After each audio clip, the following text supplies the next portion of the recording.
Updates అందించినందుకు. ఇక మరొక రాయలసీమకు సంబంధించి కర్నూలు పార్లమెంటు నియోజకవర్గం పిక్చర్ చూద్దాం. కర్నూలుకు సంబంధించి పార్లమెంటు నియోజకవర్గంలో మనకి కవర్ అవుతున్న అసెంబ్లీ సెగ్మెంట్స్ కర్నూలు, కోడుమూరు, ఎమ్మిగనూరు, ఆదోని, అలాగే పత్తికొండ, మంత్రాలయం, ఆలూరు, ఈ 7 అసెంబ్లీ నియోజకవర్గాలకు సంబంధించి కవర్ అవుతూ ఉన్నాయి.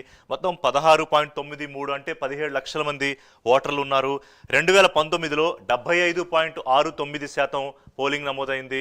88 మందికి పైగా అసెంబ్లీ బరిలో అభ్యర్థులుంటే దాదాపు 20 మంది, 19కి పైగా పార్లమెంటు అభ్యర్థులు 19 మంది ఉన్నారు. పోలింగ్ కేంద్రాలు 2200 ఉన్నాయి. ఓవరాల్గా కర్నూలుకు సంబంధించి ఉన్న పోలింగ్ ఏర్పాట్లు ఎలా ఉన్నాయి, పొలిటికల్ పిక్చర్ మా ప్రతినిధి హేమంత్ లైవ్లో ప్రజెంట్ చేస్తారు. Hemanth, over to you. Kurnool Rayalaseema ముఖద్వారమైనటువంటి కర్నూలు జిల్లాలో మొత్తం మీద అయితే రాజకీయాలు చాలా హాట్గా నడుస్తున్నాయి. మొత్తం మీద ప్రధానంగా వచ్చేసి కర్నూలు ఏదైతే ఉందో, కర్నూలు కేంద్రం ఏదైతే ఉందో, కర్నూలు కేంద్రంలో టీడీపీ తరఫున ఎవరైతే టీజీ భరత్ ఉన్నారు, అలాగే వైసీపీ తరఫున ఇంతియాజ్ పోటీ చేస్తున్నారు. ఈ కర్నూలు నియోజకవర్గం అత్యంత హాట్గా నడుస్తున్నాయి ఇక్కడ రాజకీయాలు. ఎందుకంటే ఇక్కడ మైనారిటీలు ఎక్కువగా ఉన్నారు కర్నూలు నియోజకవర్గ కేంద్రంలో. వీళ్ళే కీలకంగా మారనున్నారు. మరోవైపు అత్యంత ప్రభావితంగా చూడాల్సిన ఇంకొక నియోజకవర్గం కూడా కోడుమూరు నియోజకవర్గం. ఇక్కడ కూడా రాజకీయాలు వేడివేడిగా నడుస్తున్నాయి. ఎవరైతే కోడుమూరుకు సంబంధించి టీడీపీ తరఫున బొగ్గుల దస్తగిరి ఎన్నికల్లో ఉన్నారు, అలాగే వైసీపీకి సంబంధించి ఆదిమూలపు సతీష్ ఉన్నారు. ఇక్కడ కూడా కొంత టఫ్ ఫైట్ అయితే నడుస్తుంది. మొత్తం మీద రాయలసీమకు సంబంధించిన ప్రత్యేకంగా కర్నూలుకు సంబంధించి ఏవైతే 7 నియోజకవర్గాలు ఉన్నాయి, 7 నియోజకవర్గాల్లో ఈ 2 నియోజకవర్గాలు కొంత ఆసక్తికరంగా ఉన్నాయి.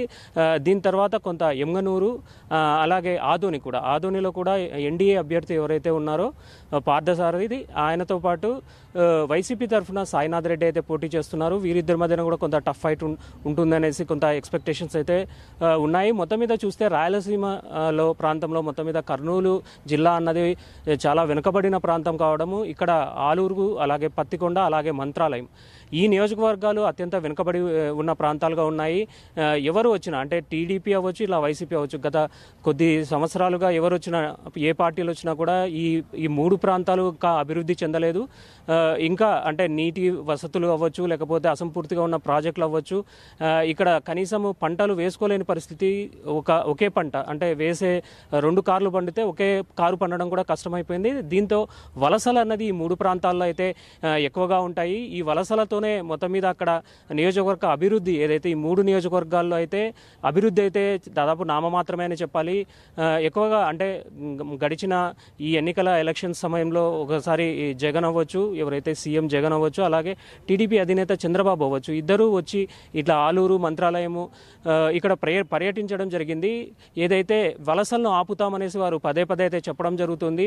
ఏదైతే అభివృద్ధి చేస్తామో, అసంపూర్తిగా ఉన్న ప్రాజెక్టులను పూర్తి చేస్తామంటూ వాళ్ళు ప్రచారంలో అయితే హోరెత్తించారు. కానీ ఇప్పటి వరకు అంటే 2 గవర్నమెంట్లు వచ్చాయి, ఫామ్ అయ్యాయి, తర్వాత వెళ్ళిపోయాయి. కానీ ఏ గవర్నమెంట్ కూడా ఈ 3 నియోజకవర్గాల అభివృద్ధిని మాత్రం ఆశించింది లేదు, చేసింది ఏమీ లేదు అన్న అసంతృప్తి అయితే ఓటర్లలో ఉంది.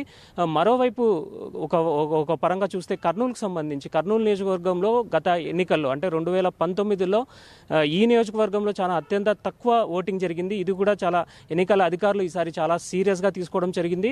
మొత్తం మీద ఏదైతే 58% మాత్రమే ఈసారి అంటే గత ఎన్నికల్లో 2019లో ఎన్నికల్లో 58% మాత్రమే ఓటింగ్ జరిగింది. అత్యంత అంటే మొత్తం 7 నియోజకవర్గాలని చూస్తే కర్నూలు పార్లమెంట్ పరిధిలో కర్నూలు ఏదైతే నగరం పరిధిలో ఉంటుంది, ఈ నగర పరిధిలో ఉన్నటువంటి ఈ ప్రధాన నియోజకవర్గ కేంద్రము మొత్తం మీద చూస్తే 58% అనేది చాలా అత్యల్పంగా ఉంది.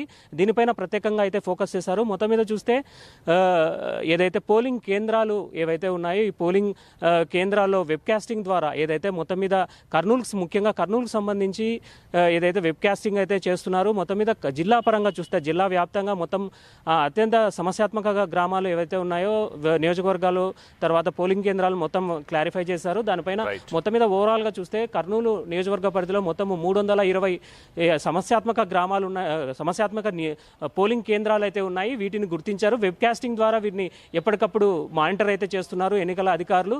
మరోవైపు ఏదైతే ఈ ఎన్నికలకు సంబంధించి ఎప్పటికప్పుడు అంటే రేపటి ఎన్నికలకు సంబంధించి ఇప్పటికే మూడు సార్లు ఇప్పటికే ర్యాండమైజేషన్ జరిగింది, 2 సార్లు శిక్షణ ఇవ్వడం జరిగింది ఎన్నికల సిబ్బందికి. మొత్తం మీద 10,550 మంది మొత్తం మీద ఎన్నికల నిర్వహణలో సిబ్బంది అయితే పాల్గొంటున్నారు.